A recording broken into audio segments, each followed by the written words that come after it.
Citoyennes et citoyens, chers amis, bonsoir. Voilà notre rendez-vous habituel et où je peux vous parler de quelque chose qui me tient à cœur et qui est important pour l'actualité. Alors aujourd'hui, j'ai choisi de vous parler de quelque chose qui est comme on fête en France et partout, et surtout dans la région, le centenaire de Georges Brassens. Et bien sûr, les IG vont avoir leur rôle dans cette centenaire. Mais j'aimerais bien vous parler d'une anecdote. Alors, quand je suis arrivé en France il y a 45 ans, je ne parlais pas un mot de français.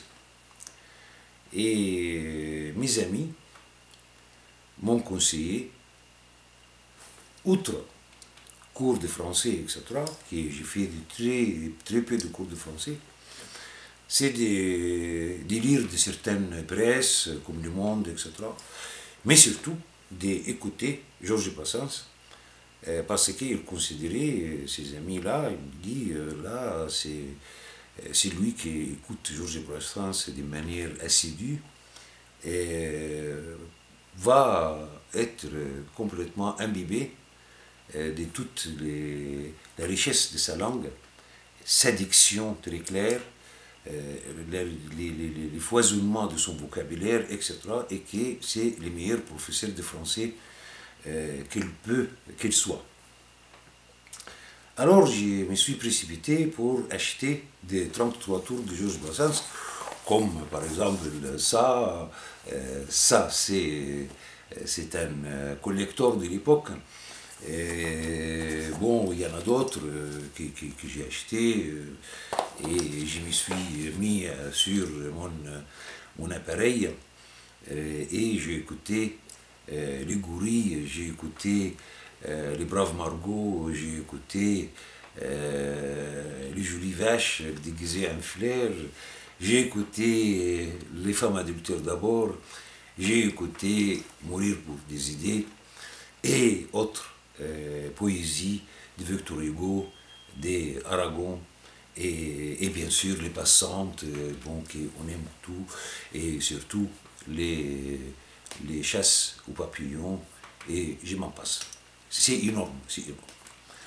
Et j'ai écouté, et à côté de moi, il y avait mon dictionnaire, le Petit Robert, et j'ai pêché des mots, et j'essayais de voir qu'est-ce que ça signifie, etc. Et au bout de 6 mois, j'ai fait un progrès vraiment remarquable, et disons un progrès foudroyant,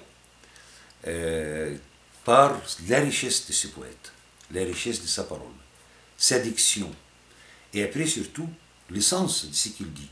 Au-delà des mots, il y avait quelque chose de plus fort.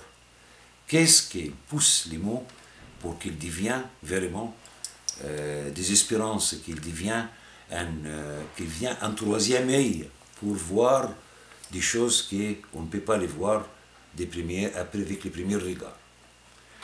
Voilà ce que je voulais vous confier.